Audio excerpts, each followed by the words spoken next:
Hey there. Tonight, let's take a slow breath and go back, way back, to a time when every clang of metal meant pain, and every ember from a forge meant another scar. This isn't a tale of knights or castles. This is the story of the man who made their swords, and why being him absolutely sucked. You wake up to cold stone, no mattress, no pillow, just hay that smells like burnt leather and the sweat of years long past. You're stiff. Not from age, though your body feels like it's decades older than you are, but from what's coming. There's a forge to stoke. The rooster hasn't crowed yet, but it doesn't matter. Your day starts before dawn, because metal doesn't care about the sun. It only cares about heat and your hands. You're a blacksmith, and if you think that sounds noble, romantic, or rewarding, think again. The truth is, in the medieval world, you were a walking contradiction, essential to everyone, respected by no one. You shaped the armor of knights, the hinges of doors, the blades of butchers, and the nails in the church roof. And yet, your home was smoke-stained, your fingers always cracked, and your lungs full of soot. You lived in noise. You slept with noise still echoing in your skull, and the only silence was the silence of exhaustion. Your forge isn't glamorous. It's not even comfortable. It's a tiny, suffocating space where flames hiss like angry spirits, and the air is thick enough to chew. There's no apron strong enough to stop the sparks that burrow into your arms. No gloves to protect your knuckles from the hammer slipping just once, onto the edge of that glowing iron. And when that happens, you don't scream. There's no time for that. You dunk your hand in water, curse under your breath, and swing again, because there's a quota, and a lord waiting, and a boy coming to pick up his plowshare, and a priest who wants candle holders, and a soldier with a cracked helmet, and none of them care that you haven't eaten. They only care that you finish. When you hit metal, it screams. The sound isn't just a clang. It's an explosion of noise that rattles through your bones, and you hear it over and over and over again. Hammer, anvil, echo, hammer, anvil, echo, until your thoughts aren't even words anymore, just rhythm. This is your music. This is your life. There's no guild yet, no union, no 8-hour shift, just daylight, and the muscle in your back giving out. Your clothes are damp with sweat and steam before breakfast. The smell? A mix of iron, grease, and you. You can wash, but you'll never feel clean.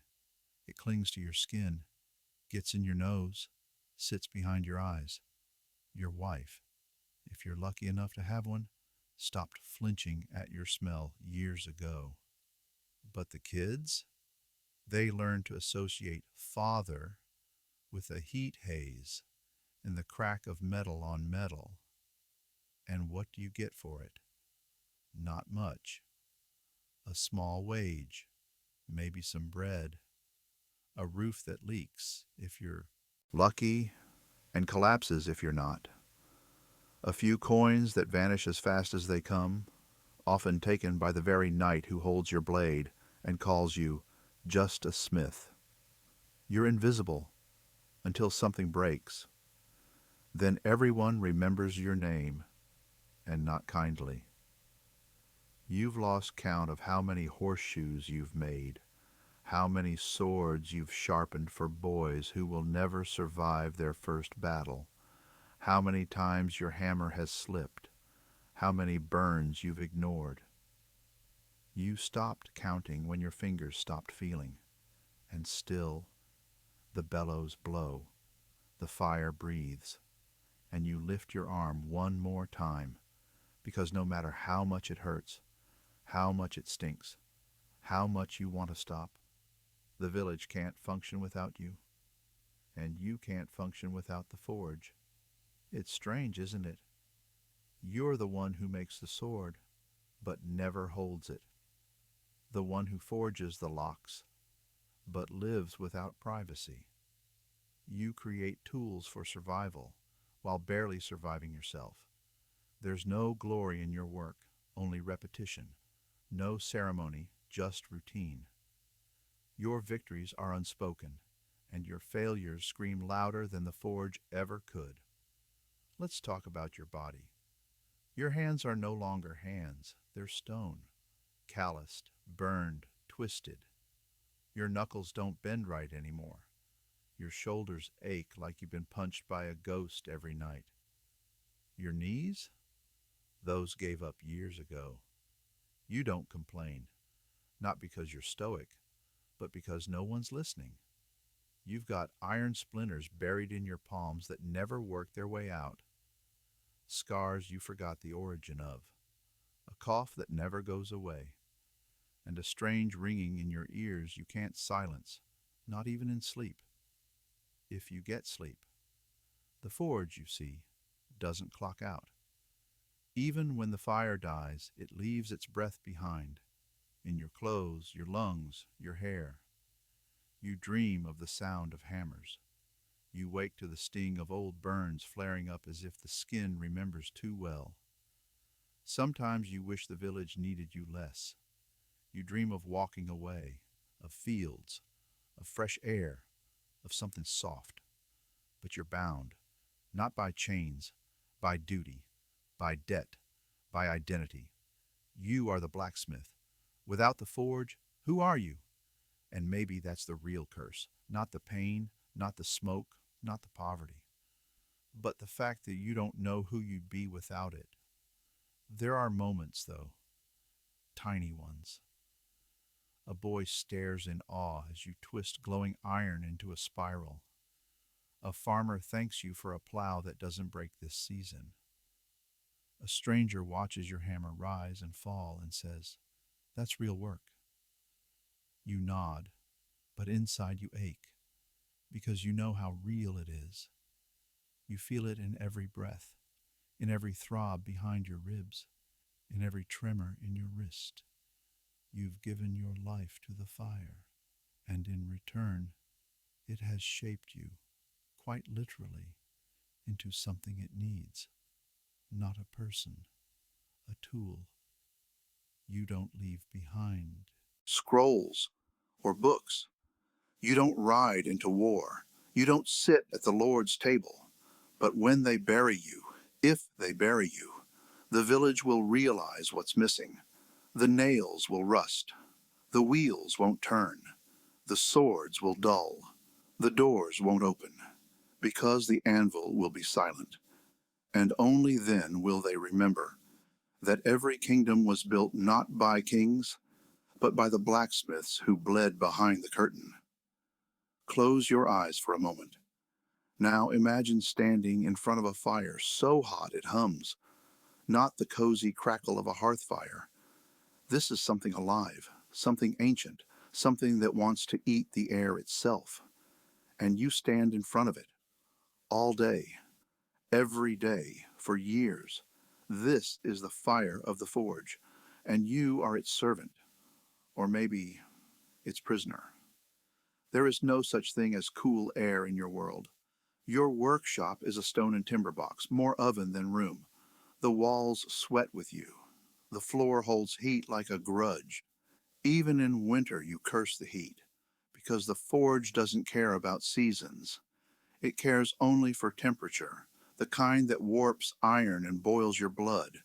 You don't just sweat, you leak from your scalp, your armpits, your palms, your knees. You sweat in places you didn't know had glands. You sweat through cloth, through leather, through thick hide gloves. You sweat until your clothes cling like wet bark. And then, because the heat never stops, you stop noticing. Your skin isn't skin anymore. It's layers of burns on top of old burns, on top of sunspots and ash. You've forgotten what your original color was. Sometimes it blisters, sometimes it cracks, and sometimes, most times, it just hurts. But pain, like heat, becomes a constant, and constants become background noise, like the ringing in your ears, like the smoke in your eyes. The fire doesn't kill you all at once. It doesn't sweep over you and end things in a dramatic blaze. It cooks you slowly, patiently, like it knows you won't leave, because you can't. You see, there's a strange kind of trust between you and the flames. You feed them air. You pump the bellows. You place iron into their mouths like sacrifice, and in return, they soften the world for you. They bend metal. They reveal the edge of swords. They make hard things workable. But it comes at a price. You can't count the number of times a spark kissed your forearm and left a pockmark. You don't flinch anymore. You just swat it off like a fly. You've had burns that sizzled audibly. You've seen red metal bounce and dance across the floor like an angry god. You've watched skin bubble. You've heard flesh hiss. And you've kept working because that plow isn't going to shape itself. There are no ointments, no ice packs, no hospitals. There's just a wooden bucket of water you dunk your arm into, grit your teeth, and hope the nerve endings forgive you later. And the smoke, oh, the smoke. It wraps around your face, seeps into your beard, clings to your lungs. You cough like an old man before you turn 20. Your spit comes up black sometimes, and there's a smell you carry everywhere. Burnt hair, scorched leather, sweat, iron, and something deeper. Something cooked. You breathe shallowly without realizing. Your chest tightens in the evenings. You fall asleep and dream of choking, not because you're dying, but because that's how your lungs learn to rest. The villagers think of fire as comfort, as light, as warmth. You know better. To you, fire is the line between work and ruin, between shaping metal or shattering it. It's alive, and it demands respect. And it always, always takes more than it gives. There comes a point when your body starts to betray you. Not suddenly, that would almost be merciful. No, the betrayal is slow, gradual, like rust creeping across a blade. One joint stiffens, then another. Your breath shortens, your vision blurs, and you tell yourself it's just a bad day, just a bad week, just a bad decade, but it isn't. It's the forge, it's the fire. You forget things. Simple things. Where you put the tongs. Whether you quench the blade. Did you eat? Did you sleep? You find yourself staring into the fire too long, not in wonder, but in numbness. The heat plays tricks on your mind. You think you hear voices in the bellows. You start talking to your tools, not jokingly, but out of habit. They feel like the only ones listening. And sometimes they are, because people don't stay long in a blacksmith's company. You stink. You're loud. You're always working. And when you're not working, you're not really present. You're cooling down like metal that's just been pulled from the coals. Still too hot to touch, still too dangerous to hold. Your lungs are the worst part, not the coughing. You can handle coughing. It's the tightness. Like your ribs are too small. Like the air itself is thick with dust and anger. And it is. Every day you breathe in burnt charcoal, old ash, metal filings. Tiny particles that dig in and stay. You breathe them deep, and they don't leave. No one talks about the black lung. Not in your village, not in your time. But you can feel it growing, like a weight behind your sternum. You wheeze when you wake. You wheeze when you sit. And by night your chest creaks like old wood. And still, no one cares. You are the blacksmith. You're supposed to be strong, indestructible, like the metal you shape. No one sees the parts of you that are cracking. One day, a boy from the village apprentices under you. He's strong, young, quick to learn. But after the second week, he vomits behind the forge. After the third, his eyes are constantly red. By the fourth, he asks if a ringing in his ears ever goes away. You lie to him. You tell him it does. Because if you told the truth, if you told him it never stops, he'd leave. And you'd be alone with the fire again. The worst. Burns don't come from the metal. They come from the silence, from realizing that no matter how essential you are, you'll never be celebrated. No one writes ballads for the smith. No child dreams of the forge. No old man reminisces about how he once hammered nails until his fingers bled. You are the background, the utility, the noise behind the nights. And when your hands finally give out, when your back refuses to bend, when the fire flickers one last time, they'll replace you, not with a person, but with the expectation that someone else will simply step in. The forge must go on. And so, the fire continues. Slowly, patiently, faithfully. It does not scream. It does not beg. It only waits for your return. And you always return. Because in the end, the fire isn't just what you work with. It's what you are. They were your companions, your instruments, your trade, the hammer, the tongs, the chisel, the file, the punch, the fuller, the swage, each one with a name, a weight, a shape that became more familiar than your own children's faces.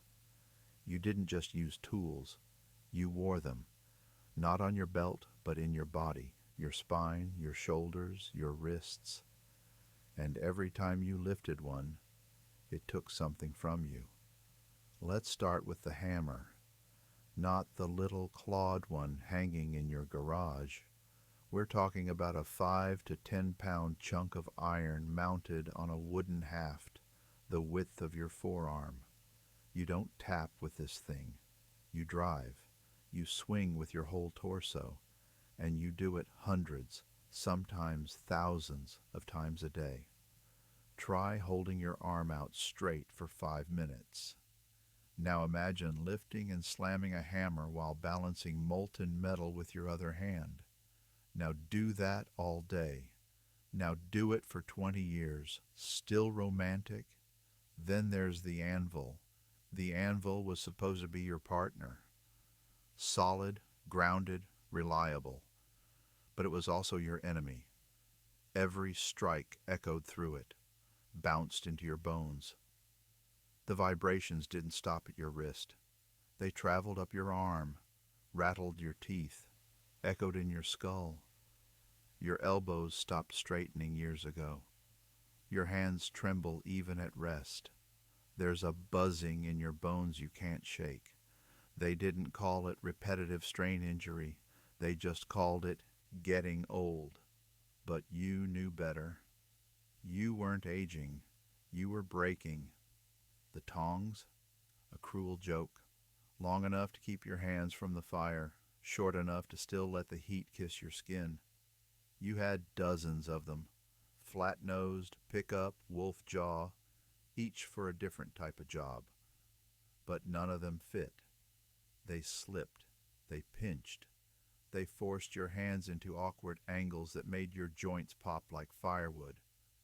And when something did slip, when the metal jumped or the grip failed, it meant a scar. Sometimes small, sometimes deep. Sometimes you didn't even stop to look. You just wiped the blood on your apron and kept going. Files and rasps, the tools of finishing. Shaping, sharpening. You thought the hammer was bad? Try filing for hours. It's not heavy, it's not loud, but it scrapes your soul raw. The tiny motions, the high-pitched screech, the dust that fills your nose.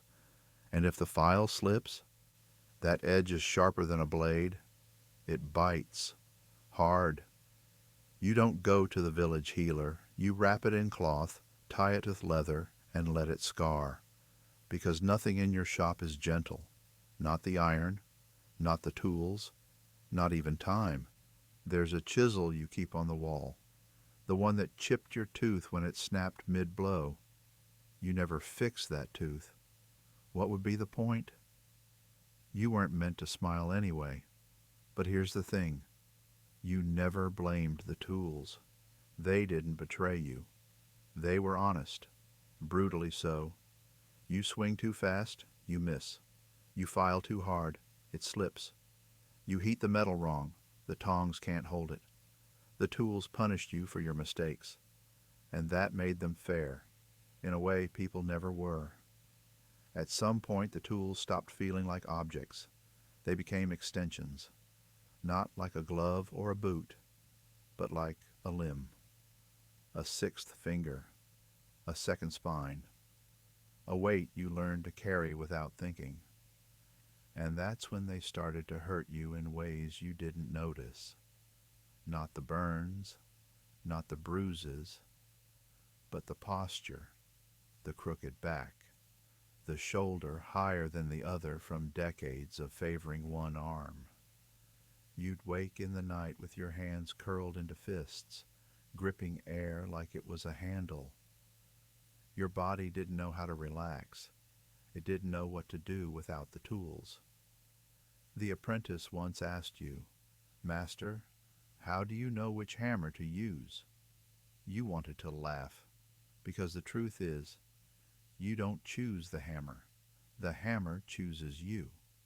After enough time, your muscles shape around its weight. Your swing matches its balance. Your rhythm molds to its handle. You stop noticing where your body ends and the metal begins. It's a partnership, but it's also a slow, quiet invasion.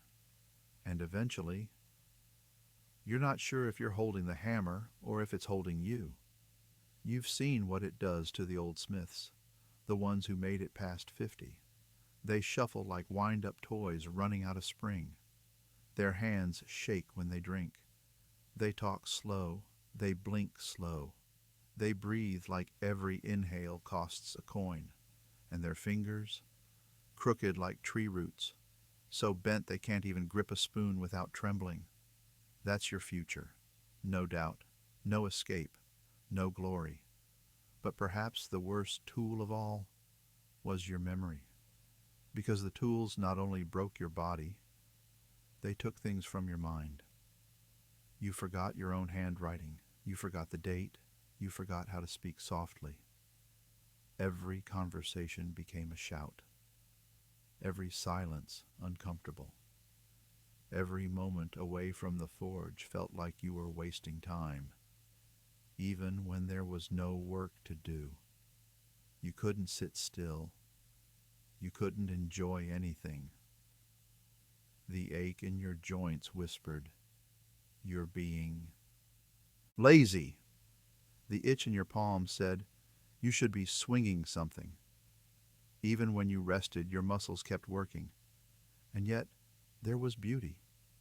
Yes, even here, in the way a chisel slides through red-hot iron like butter, in the way sparks scatter in the dusk like fireflies, in the sound of a perfect hammer stroke, clear as a church bell. Sometimes, just sometimes, the forge sang, and you sang with it. Those moments didn't last, but they were real, and maybe that's what kept you going. Not glory, not coin, not thanks, but the simple, stubborn rhythm of a job done right, of a tool that fit your hand, of a world that, for one swing, one spark, one breath, made sense. Before anyone heard the clang of your hammer, before the first plume of smoke rose from your chimney, before a single nail was forged, they smelled you coming. It wasn't perfume, it wasn't clean, it was sweat.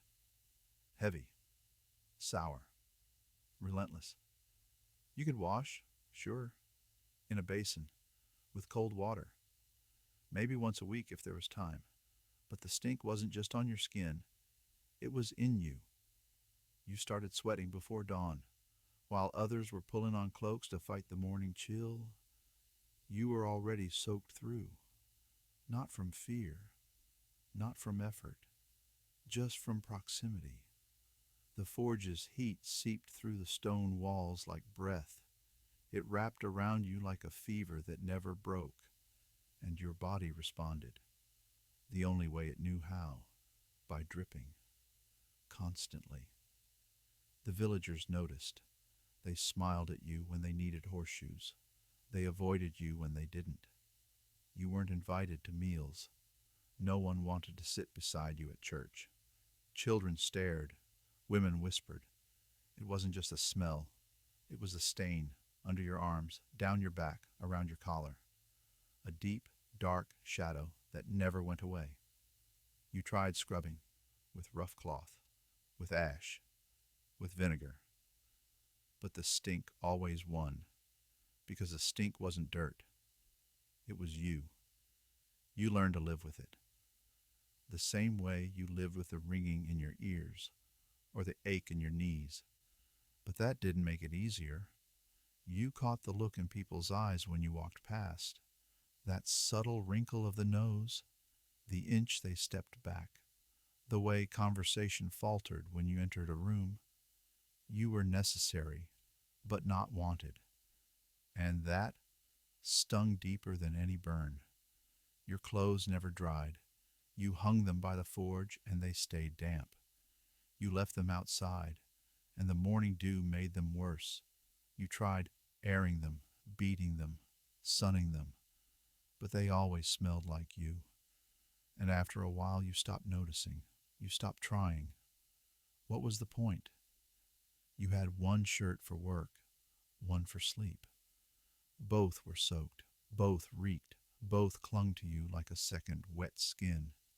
You'd see the nobles sometimes, passing through town, wearing linen, clean, perfumed. They'd glance at you, the sweat, the soot, the stench, and flinch. Even the horses didn't like being shod by you. And maybe that's what hurt most. You weren't bad.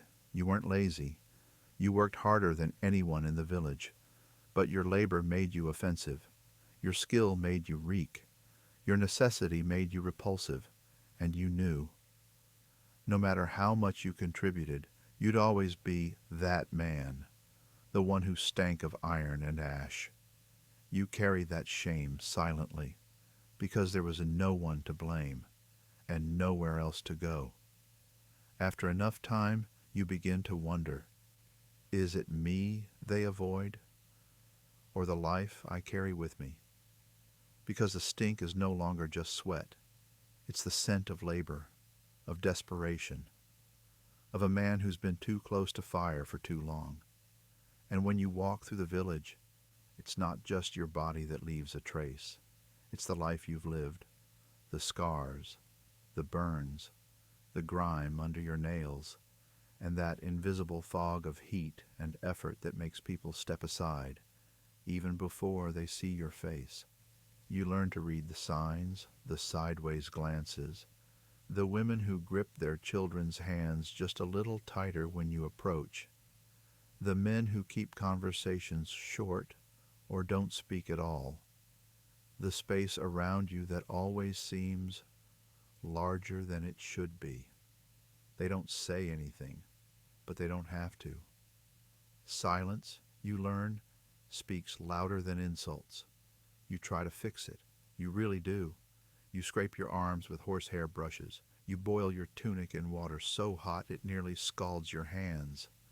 You hang herbs around your neck, rosemary, thyme, sage, anything to mask the truth. But the truth refuses to stay hidden, because the forge lives inside your pores, and the fire rewrites your scent from the inside out. You aren't just wearing sweat. You're made of it.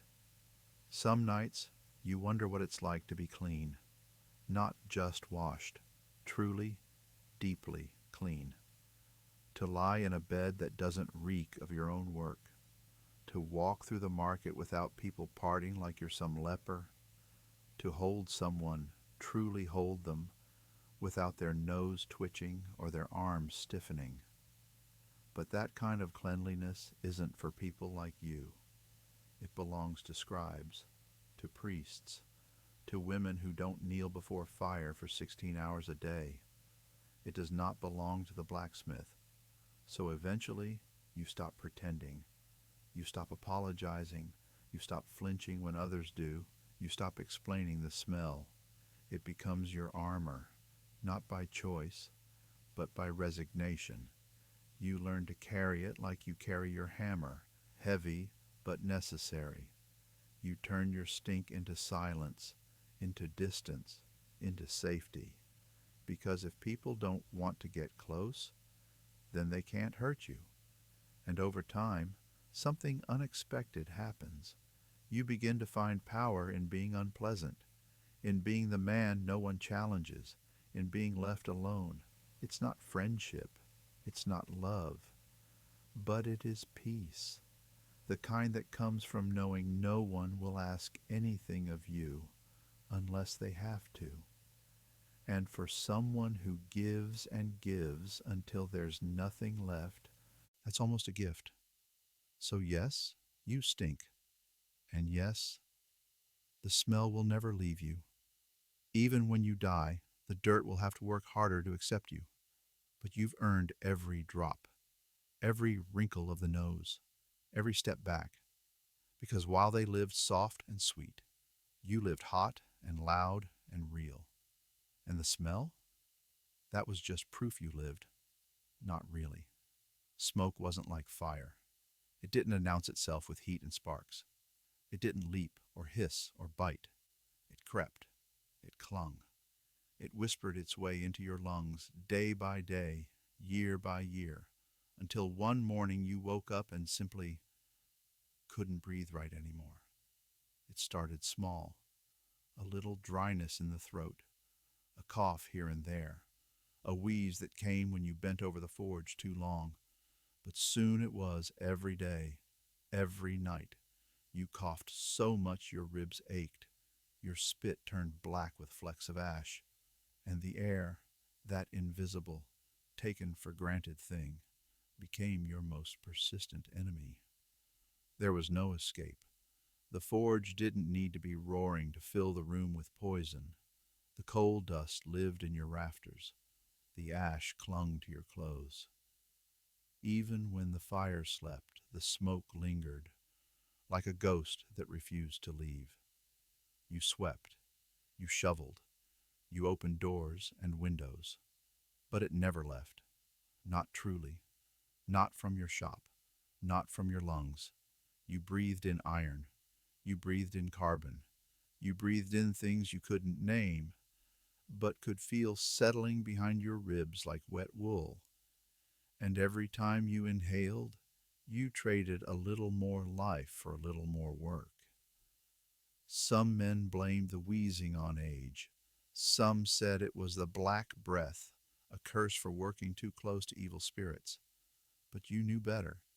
It was the smoke. Plain and simple. The smoke stole your breath. Not all at once. That would have been a kindness. But bit by bit, a breath here, a gasp there, until even climbing a short hill felt like dragging your forge behind you. The worst part? No one cared.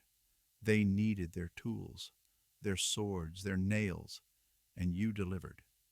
Even if it meant coughing blood behind your shop, even if it meant gasping between strikes, even if it meant dreaming of drowning, not in water, but in air too thick to breathe. There were days when the smoke burned your eyes so badly you worked blind. You'd blink, rub, curse, and swing anyway. Tears streamed down your cheeks, not from sadness, just from the sting. You couldn't see the metal clearly, but your hands remembered the shapes. That's how long you'd been doing this. And when the sun set, you didn't escape it. The smoke was in your hair, in your beard, under your nails. Your bed smelled like it. Your food tasted like it. Even the water you drank carried a faint tang of soot. There was no clean air for you, not in your village, not in your lungs, not even in your dreams, not from a dream, not from fear, just choking, as if the smoke had followed you into sleep, crawled down your throat, and decided to nest there. You'd sit upright, gasping, your chest burning from the inside, your mouth wide open like a man drowning in dry air.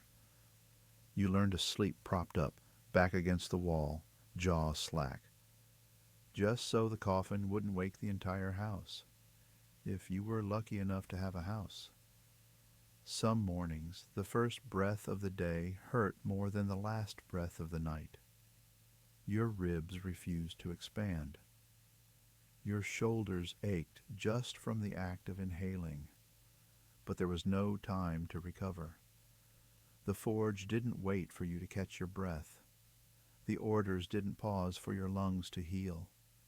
The village didn't care that your voice was fading into a hoarse rasp. You were the smith, the blackened, black-lunged beast behind the fire.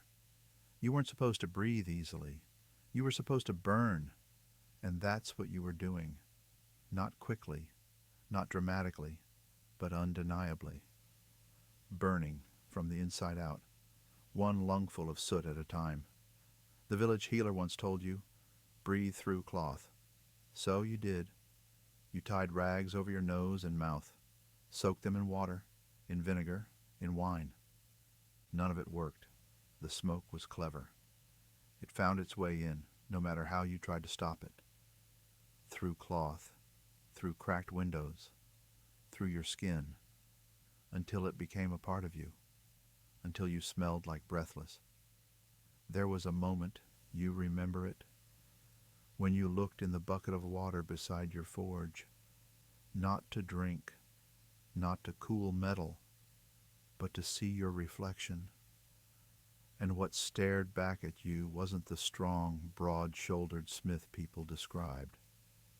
It was a man with dark circles around his eyes, skin pale beneath layers of ash, lips cracked, nostrils black. And in that moment, you realized something terrible. You didn't know what clean looked like anymore. Not just outside, but inside. You once heard a priest say that the soul is a breath, a sacred exhale from God Himself. And you remember wondering, if my breath is this foul, what does that say about my soul? But here's the thing. You didn't stop. Not because you love the work. Not even because the village needed you. You kept going because, at some point, you became the smoke. Invisible, necessary, suffocating. And like smoke, you learned to slip through the cracks, to fill every silence, to be the presence no one welcomed, but everyone expected. There will come a day when your breath simply doesn't come back. Not in gasps, not in rattles, not at all. And when that happens, they'll bury you in the corner of the village yard. The fire will keep burning. The forge will be handed to another.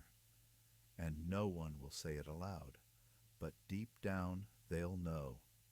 He didn't die of age. He didn't die of war. He died of work. They say a man is known by the work of his hands. But what if your hands don't even look like hands anymore? What if they're just calluses on top of calluses? Scars layered over broken skin? Flesh shaped more by fire than by nature? What if your hands are no longer soft enough to feel, but still hurt every time you move them? The blisters came early. You were a boy, maybe 12, maybe younger, and you were eager, desperate, to prove you were strong enough to work iron. The first time you picked up the tongs, they slipped. The metal bounced, you caught it, bare-handed, you screamed. The smith laughed, and from that moment pain became the price of learning. Every lesson was paid for with skin, every mistake branded into your palms, every strike of the hammer, every grip on hot steel, every moment of hesitation left its mark. You didn't wear gloves. There were no padded handles, just wood, iron, and your flesh in between. At night, you wrapped your hands in rags soaked with whatever salve your mother could afford: goose fat, honey, mud. It didn't help.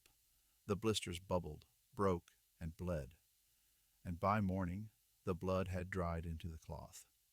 You tore it away, wincing, then went back to the forge, because that's what you did.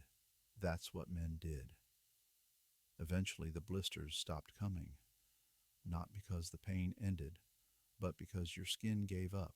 It thickened, like bark, like stone. Your palms grew ridges where nerves used to be. Your fingers lost their sense of touch. You couldn't feel the difference between cold iron and hot iron anymore, until the burn told you too late. You stopped noticing splinters. You pulled nails from wood without flinching.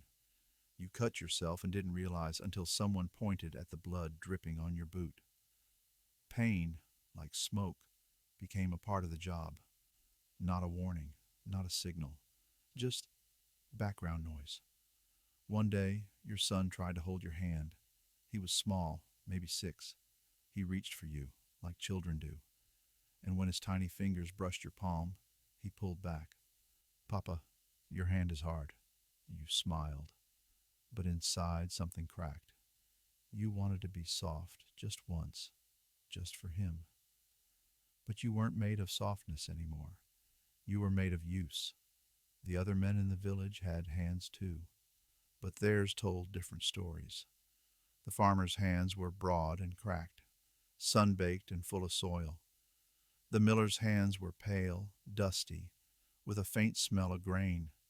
The baker's hands were warm and calloused at the fingertips, shaped by dough and heat. But your hands?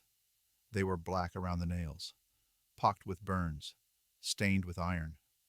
And when people saw them, they didn't see a man. They saw a tool, a thing. There were moments, rare, fleeting, when you dreamed of leaving the forge, not out of weakness, not because you couldn't endure, but because you wanted something quieter, cooler, cleaner. You imagined walking away, maybe becoming a shepherd, tending a field, selling cloth, anything that didn't demand your body in exchange for sparks. But even in those dreams, your hands betrayed you. You'd sit in the meadow of your imagination, surrounded by grass and blue sky, and lift your hands to shield your eyes from the sun. And there they were, cracked, burned, covered in soot that wouldn't wash off. Even in your dreams, you couldn't outrun the forge. You once tried to hide them. There was a festival. You washed 3 times that morning, scraped your nails with a knife, wrapped your palms in linen, and for a while it worked. No one looked twice. You even danced once, awkwardly, with a girl who smelled like flowers instead of fire. But when she touched your wrist, felt the hard ridges beneath the cloth, she flinched, smiled politely, and didn't come back. You went home early that night, sat alone by your forge, watched the embers pulse, and unwrapped your hands, not in shame, but in acceptance. Because no matter what you wore, no matter where you went, no matter who you pretended to be, your hands would always speak first, and they would tell the truth. There's a moment, sometime in your late 40s, when you drop something, a small tool, and can't pick it up, not because it's heavy, not because it's sharp, but because your fingers won't close, your knuckles won't bend. And when you finally manage it, it's not with dexterity, but with clumsy force, a crude grip, a frustrated sigh. That's when you know Your hands have outlived their precision. They still burn, still crack, still bleed, but they no longer obey. The irony? Now that you've finally earned the right to rest, your hands don't know how. You sit still, and they twitch. You lie in bed, and they clench. You wake with them curled into fists, as if still holding the tongs, still swinging the hammer. Even in stillness they work. Even in sleep they ache. Even in death they'll remember. And so you learn to love them, not for what they've become, but for what they endured. They fed your family. They built things that lasted. They held pain without complaint. They were never beautiful, never soft, but they were faithful. And in the end, when you are laid in the earth, they will be the last part of you to decay, because the fire made them strong, and pain made them honest, and time made them yours. There was a rhythm to your life, not the rhythm of music or speech or song. It was the rhythm of striking.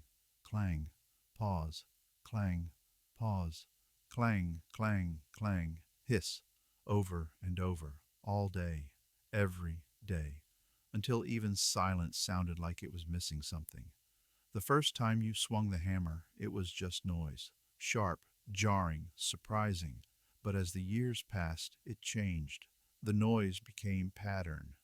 The pattern became language. And the language became you. You could tell a metal's temperature by the sound it made on the anvil. You could hear when a blade was too thin. You could feel when your aim was off, not by sight, but by the note of the ring. You didn't listen with your ears anymore. You listened with your bones. The village heard the sound too. They didn't need a bell to mark time. They had you. Your hammer was the heartbeat of the town. When it rang in the morning, people stirred. When it paused at noon, they broke bread. When it finally fell silent at dusk, the world seemed quieter, but also emptier. You never meant to become a metronome, but you did. You were their clock, their signal, their measure of the day, but you paid for it, because the sound didn't leave when you put the hammer down. It followed you, in the quiet moments, in the fields, in the church. You'd hear phantom strikes, just a whisper behind the wind. Your ears rang long after the forge cooled. You'd wake in the middle of the night, certain someone was hammering just outside your wall, but it was only memory, or madness, or both. Some nights the ringing was so loud you couldn't think. You'd lie awake, eyes wide, listening to the rhythm replay itself inside your skull. Clang, clang, hiss, clang, clang. You tried stuffing rags in your ears. You tried sleeping in the barn, away from the forge. You tried prayer. Nothing worked, because the sound wasn't outside anymore. It lived in you. The apprentice once asked, "Master, does it ever stop? The noise?" You smiled, because it was a foolish question. You don't ask the rain to stop being wet. You don't ask the forge to stop being hot. And you don't ask the hammer to stop ringing. You just learn to live with it. Or you don't. There were other sounds, too. The hiss of water as hot iron plunged in, the creak of the bellows, the rasp of the file, the crack of a burning coal, each one distinct, each one vital. You could pick them out in a storm. You could find their rhythm in your dreams, and over time, you preferred them. They were familiar, predictable, yours. People lied, words twisted. But sound? Sound told the truth. Silence. It's what you thought you wanted. Peace, rest, a moment without hammerfall or fire hiss. But when silence came, it was worse. It was empty. It didn't comfort. It didn't soothe. It reminded you of things you'd lost, things you didn't have time to remember when the forge was roaring. Memories came with the quiet, and memories hurt more than burns ever did. You began to understand why the forge had always been your companion, why the noise had become your lullaby. It drowned the guilt, it smothered the doubt, it hammered down the soft things you couldn't bear to feel: grief, loneliness, longing. The hammer was louder than your regrets, and so you kept swinging. You tried to leave once, just for a week. Let the shop sit cold, let the tools rest. You thought maybe your ears would stop ringing, maybe your hands would unclench, maybe your mind would find quiet. But all you found was absence. You sat on a hill, no clanging, no fire, no hiss, just the wind, the birds, the voices of the village far below. And it terrified you, not because it was peaceful, but because you realized you no longer belonged there. The silence made you feel like a ghost, drifting, forgotten, irrelevant. At the forge, you were something. You made things. Your noise mattered. But in stillness, you were just another man with ruined hands and no words to offer. So you returned, not with pride, not with excitement, but with the certainty that the sound was your only anchor to the world. Over the years, your hearing faded, not all at once, but like a candle dying low. Voices became muffled. Footsteps lost their rhythm. Laughter seemed distant even when it was close. But the forge? You still heard that. Maybe not with your ears, but with something deeper, like memory, like instinct. The hammer rang, even in the dark, even when it wasn't in your hand, because after all this time, the forge wasn't just your workplace. It was your heartbeat. And when the day comes, when your hammer falls from your grip, when your last breath curls into the smoke, when the village finds you slumped beside the anvil, they will notice the silence, and they will not say much, but they will hear what is missing. No clang, no hiss, no hiss, clang, clang. And for the first time in years, the absence will sound louder than anything you ever forged. You didn't choose your work, it chose you. Not because you were born with a gift, not because you had a calling, but because someone needed horseshoes and nails and hinges and swords, and there was no one else. You were the answer to a never-ending question. Can you make this? And no matter how tired, how hurt, how broken you were, your answer was always the same. Yes. Because saying no was never an option. The orders came like rain, steady, relentless, soaked into everything. A noble wanted his family crest embossed on a sword hilt. The abbey needed a new set of locks for the reliquary. The baker's oven hinge snapped again. The guards needed spearheads before the next caravan. And the miller's axle pin bent again. Each one delivered with a smile, a nod, a coin tossed carelessly into your palm, or worse, with nothing but expectation.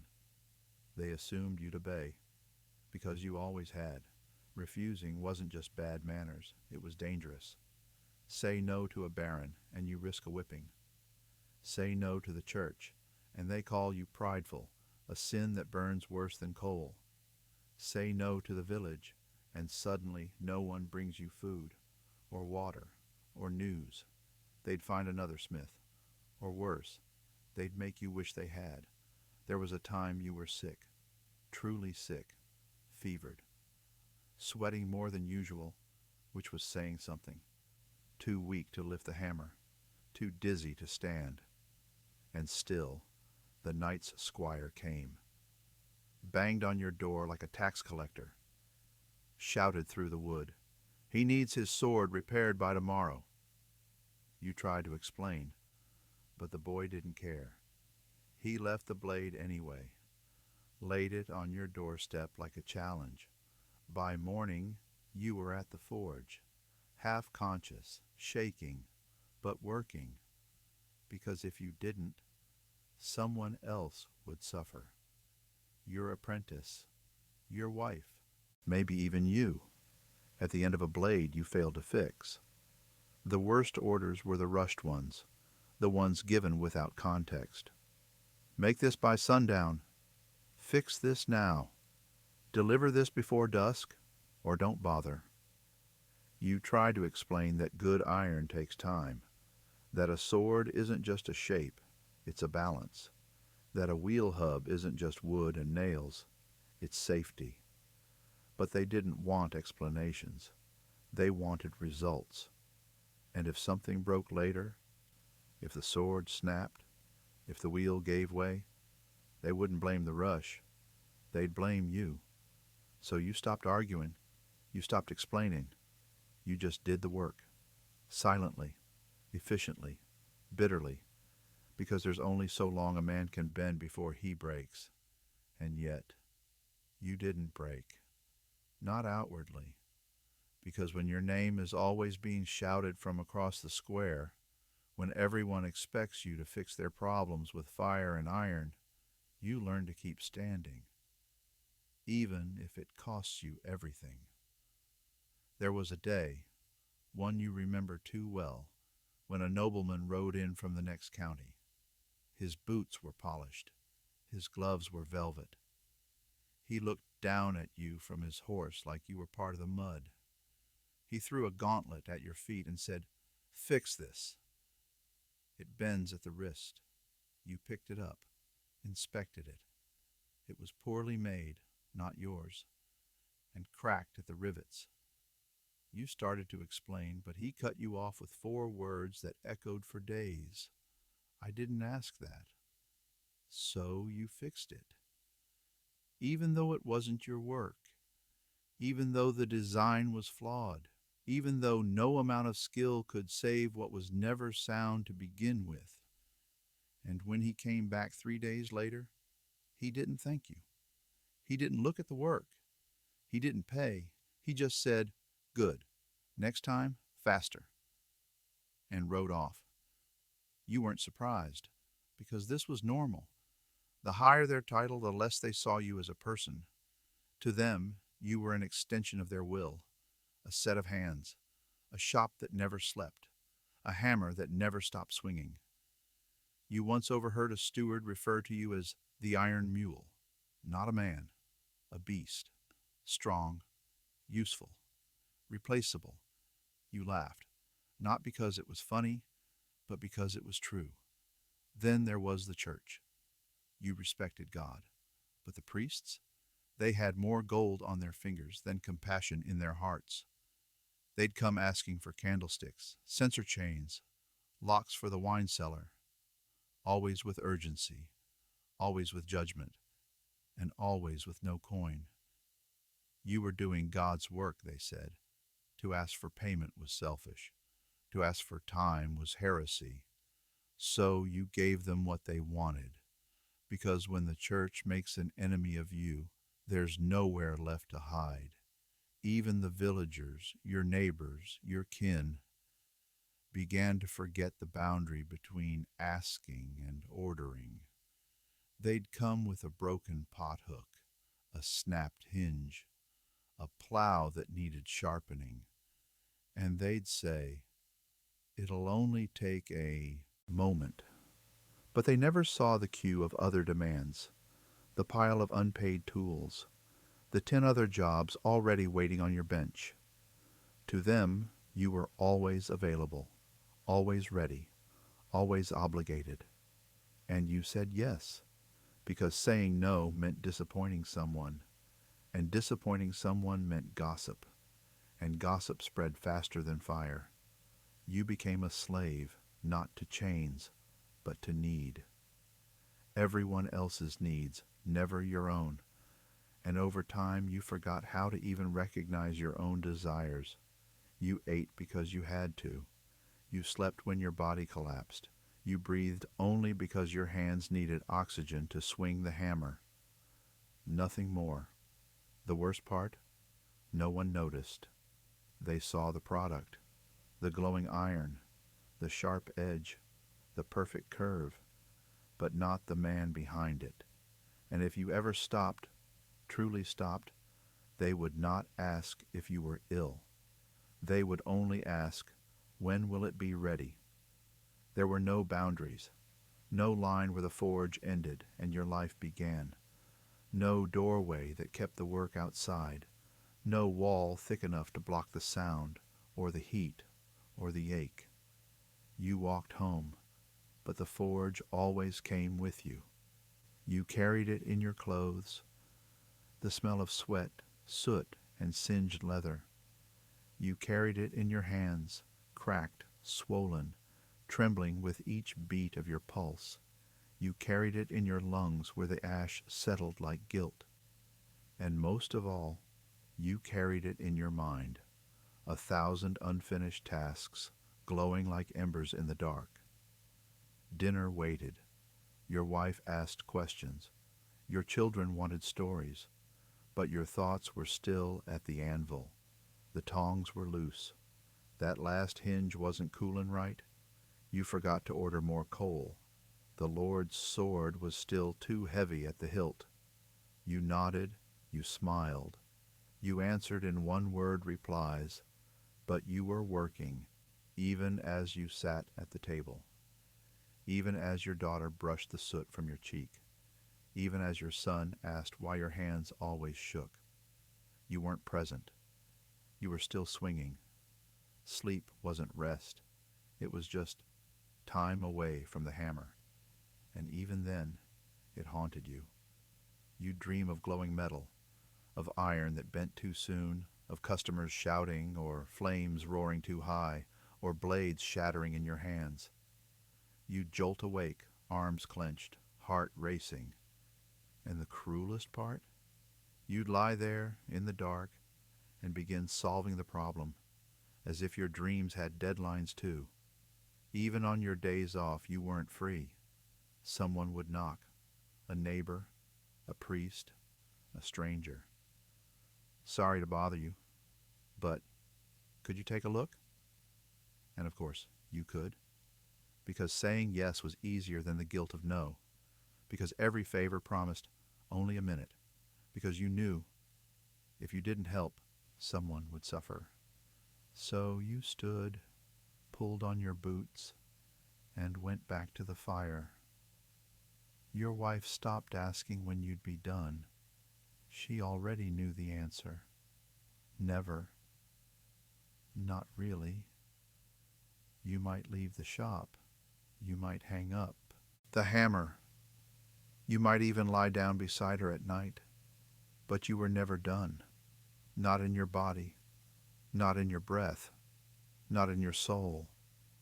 You built hinges that opened castle doors. You shaped swords that drew blood in wars.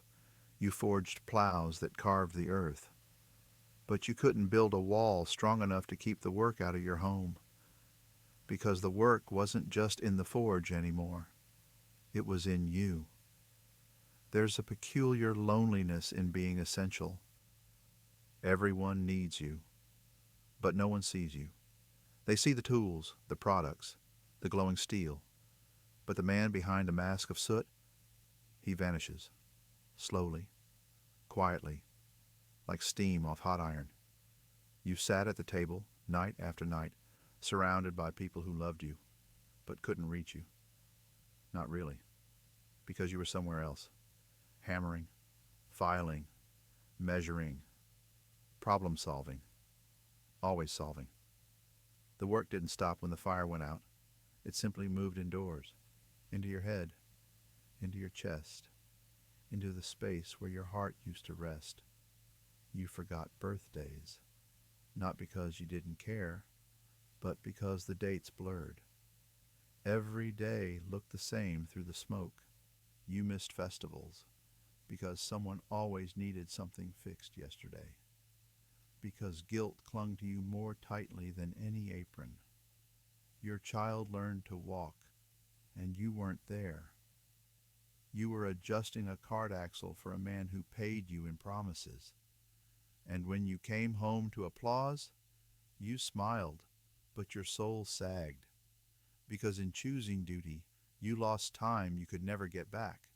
They said you were dedicated, hard-working, honorable, but you weren't proud.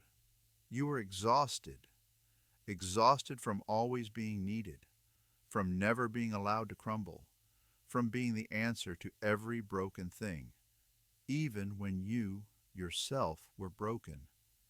You started talking to yourself, first in the shop, then at the table, then in bed when the darkness got too heavy. Not out of madness, out of habit.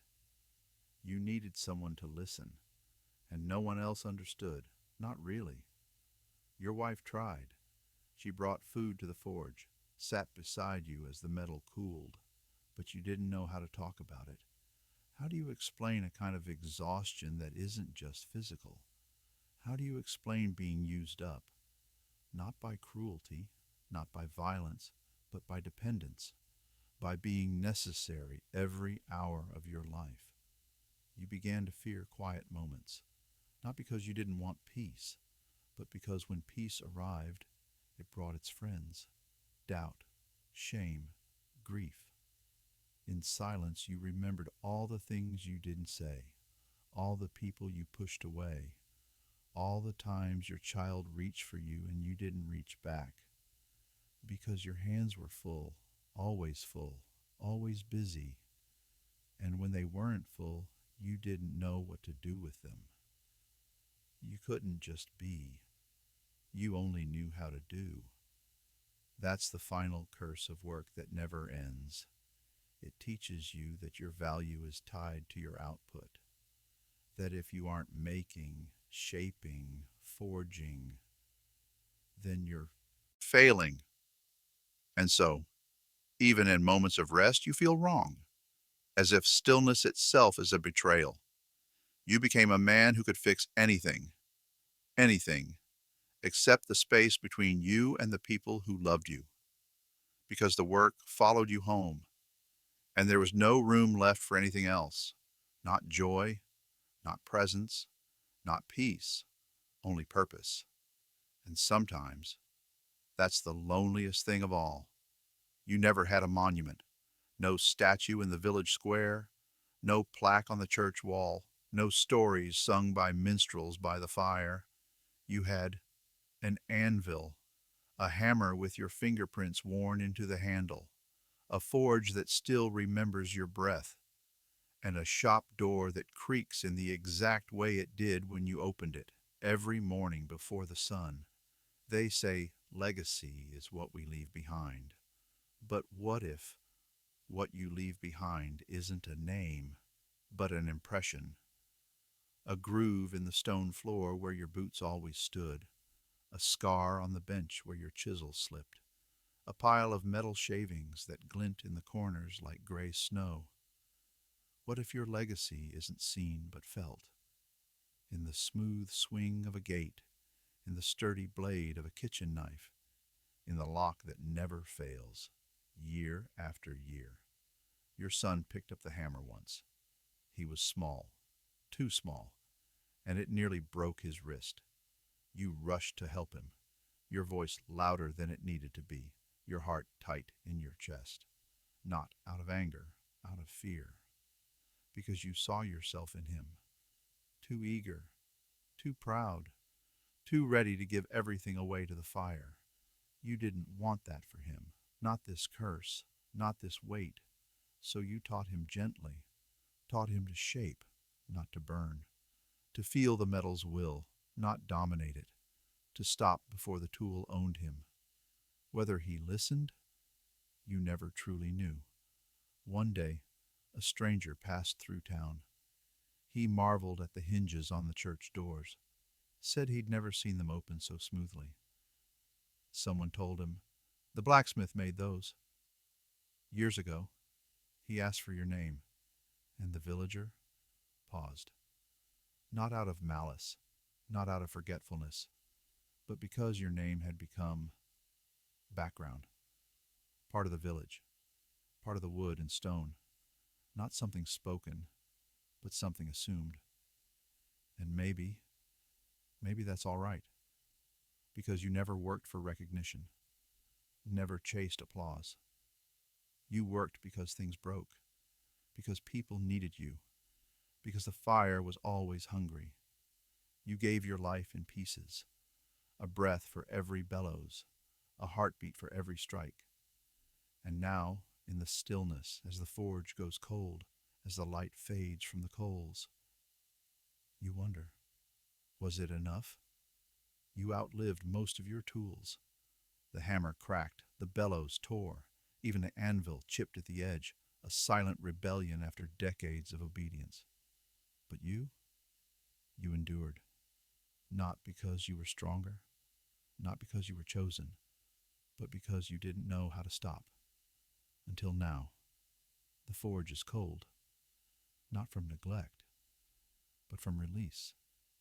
You sit in the doorway, hands resting on your knees, watching the smoke not rise. There's no rush, no order waiting, no knock at the door, just stillness. Just breathe, and for once, it's enough. The village has changed. Children you once watched stumble through mud now bring their own sons to the smithy, not to work, but to see, to point at the tools on the wall, to ask questions in whispers, to hear about the old man with the fire hands. You don't correct them.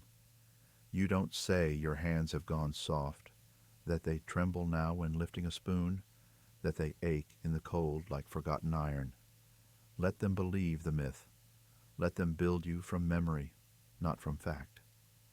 Your wife passed seasons ago, quietly, peacefully, the way you always wished the forge would die. Now, when you sleep alone, but not empty. You feel her in the quiet, in the rhythm of a windless night, in the hush after a long sigh. She never asked you to stop working, only to come home sooner. And now, you're home. They'll bury you not far from the forge. Some will come, most won't. They'll say a few words, maybe quote scripture, maybe say you were steady, like a tool that never failed. They'll cover you in dirt and walk away, and behind them the door of the forge will remain shut, not locked, just final. Years later, someone will find the shop, the walls still standing, the ashes long cold, the tools rusted but arranged just so, and they'll say, someone worked here, not lived, not laughed, not wept. Worked, and they'll run their hand across the handle of a hammer and feel the groove worn into it by fingers long turned to dust. And in that moment, you'll be remembered, not with glory, not with grandeur, but with quiet understanding. That something strong once stood here, not because it was famous, but because it was faithful. Your legacy is not in monuments, it is in the things that didn't fall apart, the doors that didn't break, the wheels that kept turning, the homes that stayed standing. And in the silence that followed your final strike, the village finally heard it, the sound of a life fully given.